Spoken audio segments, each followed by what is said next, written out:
اللہ کے ہاں پسندیدہ کون ہے؟ جو اپنا عہد پورا کرتا ہے۔ عہد پورا کرنا بھی امانت کے اندر ہی آتا ہے، اور امانت ہی ہے کہ ہم اس کو اچھے انداز میں صحیح طرح سے پورا کریں۔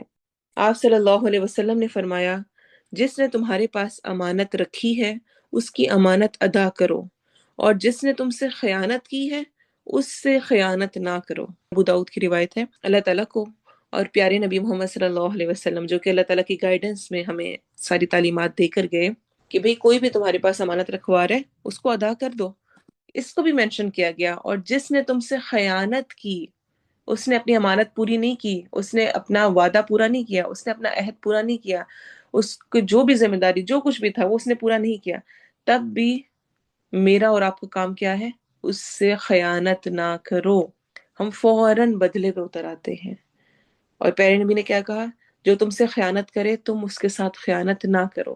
آپ صلی اللہ علیہ وسلم نے فرمایا، بے شک کچھ لوگ اللہ کے مال میں ناجائز تصرف کرتے ہیں، بس ان کے لیے قیامت کے دن آگ ہے۔ پھر امانت صرف کوئی چیز رکھوانا اور دینا ہی نہیں ہوتی ہے، امانت کے اندر اور بھی چیزیں آتی ہیں۔ کوئی آپ سے کوئی بات کہے چپکے سے تو وہ بھی آپ کے پاس امانت ہے۔ جابر بن عبداللہ نبی صلی اللہ علیہ وسلم سے روایت کرتے ہیں کہ جب کوئی شخص تم سے کوئی بات کہے اور پھر وہ ادھر ادھر دیکھے تو وہ بات تمہارے پاس امانت ہے۔ اس نے آپ کو کہا بھی نہیں ہے لیکن اس نے ادھر ادھر دیکھا ہے، اس نے اس انداز میں آپ سے بات کی ہے کہ گویا وہ آپ سے ہی بات کی ہے، تو وہ بات بھی امانت ہے۔ اس کو کسی اور کے سامنے نہیں رکھا جانا چاہیے، چاہے وہ آپ کے بچے ہیں، آپ کے ہسبینڈ کی امانتیں ہیں، باتیں ہیں، راز ہیں، ان کو جا کر باقیوں کے سامنے بیان نہ کریں۔ عبداللہ بن جعفر رضی اللہ عنہ کہتے ہیں کہ نبی صلی اللہ علیہ وسلم نے ایک دن مجھے اپنے پیچھے بٹھایا اور آہستہ سے ایک بات فرمائی جس کو میں کسی سے بیان نہیں کروں گا۔ صحیح مسلم کی روایت ہے۔ تو امانت کو پورا کرنا ضروری ہے۔ کسی نے کوئی بات کہی ہے، کسی طرح کی کہی ہے، یا آپ کو کسی سے متعلق کچھ پتا چلا ہے، تو آپ نے اس کو بیان نہیں کرنا۔ گواہی دینا امانت ہے، اگر آپ گواہی پراپر نہیں دیں گے تو اپنی امانت کو ادا نہیں کر رہے۔ اور اسی طرح سے جو آپ کو ذمہ داری دی جاتی ہے وہ آپ پر امانت ہے۔ آپ کو ایک جاب دی گئی ہے، آپ کو ایک کام دیا گیا ہے اور آپ سے کہا گیا آپ نے یہ چیز اس میں کرنی ہے، آپ 5 منٹ بھی لیٹ ہوئے ہیں، آپ نے اس امانت میں خیانت کی ہے۔ آپ 5 منٹ پہلے بھی نکل گئے ہیں، آپ نے خیانت کی ہے۔ جو چیز آفس کی استعمال کی تھی اس کو آپ گھر اٹھا کے لے آئے ہیں، جاب کی تھی آپ کو وہاں پہ استعمال کے لیے ملی ہوئی تھی، اس کو آپ اٹھا کے لے آئے ہیں، وہ بھی آپ نے امانت میں خیانت کی ہے۔ کہیں پر کسی کے گھر گئے ہیں اور وہاں سے کچھ بچے اٹھا کے لے آئے ہیں تو آپ نے اس کو اگنور کیا اور آ گیا، کوئی بات نہیں، نہیں، وہ بھی امانت ہے۔ اور بالکل میرا گھر، میرے بچے بھی میرے پاس امانت ہے، مجھے ان کا خیال کرنا ہے، اس میں خیانت نہیں کرنی۔ میرے ہسبینڈ کا ریلیشن امانت ہے، مجھے اس میں خیانت نہیں کرنی ہے۔ امانت کے معاملے میں کسی طور پر کسی بھی طرح کا خیانت نہ ہو۔ پھر اللہ تعالیٰ کیا فرما رہے ہیں؟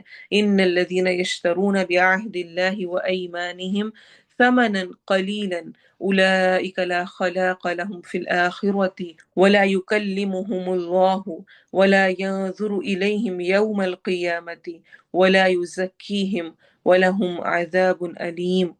بے شک وہ لوگ جو اللہ کے عہد اور اپنی قسموں کو تھوڑی قیمت پر بیچ ڈالتے ہیں، تھوڑا سا فائدہ حاصل کرنے کے لیے، تھوڑے سے اپنے فائدے کے لیے، کیا ہوگا؟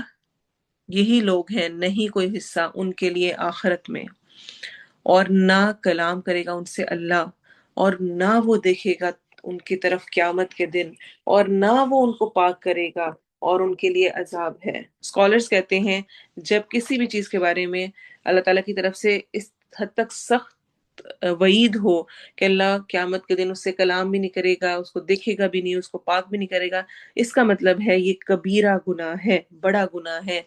جیسے کہ جھوٹی قسم سے اپنا مال کیسے حاصل کیا جاتا ہے، کیسے مال بٹورنا، اس کے بارے میں صحیح بخاری میں روایت آتی ہے کہ اشعث بن قیس کہتے ہیں کہ یہ آیت میرے حق میں اتری۔ میرے چچا زاد بھائی کی زمین میں میرا کنواں تھا اور وہ نہیں دے رہا ہوگا، نہیں اس کو پورا کر رہا ہوگا۔ آپ صلی اللہ علیہ وسلم نے مجھ سے فرمایا دلیل پیش کرو ورنہ اس سے قسم لے لو، یعنی یا خود کوئی پروف دو کہ وہ تمہارا ہے، یا پھر اس سے قسم لو کہ نہیں تمہارا نہیں ہے۔ میں نے عرض کیا اے اللہ کے رسول صلی اللہ علیہ وسلم، وہ تو قسم دے دے گا، وہ تو ایسے ہی کہہ دے گا کہ ہاں میں قسم کھاتا ہوں یہ میرا ہے تمہارا نہیں ہے۔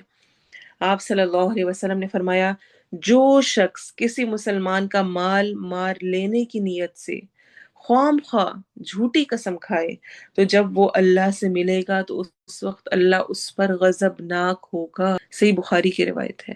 کسی مسلمان کا مال مار لیا، جائیداد میں سے حصہ اپنے پاس رکھ لیا، کوئی حق جو دوسرے کا بنتا تھا وراثت میں، کوئی گولڈ، کوئی اور چیز کچھ کسی اور کی بنتی تھی، آپ نے یہ قسم کھا کر کہ نہیں فلاں موقع پر امی نے مجھے کہا تھا کہ یہ تمہاری ہے، یہ تمہارے لیے ہے، اور ابو نے یہ کہا تھا کہ یہ میری ہے، اور آپ اس کو ہتھیا لیں، آپ لے لیں جو کہ آپ کی نہیں ہے، تو قیامت کے دن جس پر اللہ غضبناک ہوا تو کیا اس کی کوئی جنت میں جانے کی امید رہ جائے گی؟ عبداللہ بن ابی اوفا رضی اللہ عنہ سے روایت ہے، ایک شخص نے بازار میں اپنا مال رکھا اور ایک مسلمان کو پھانسنے کے لیے جھوٹی قسم کھا کر کہنے لگا کہ مجھے اس مال کی اتنی قیمت ملتی تھی۔ تب اللہ نے یہ آیت نازل کی، صحیح بخاری کی روایت ہے۔ کاروبار میں آپ میں سے جس جس کے ہسبینڈ ہیں یا آپ خود کر رہے ہیں، اب تو عورتیں بہت کاری ہوتی ہیں، یہ احادیث ضرور بیان کریں۔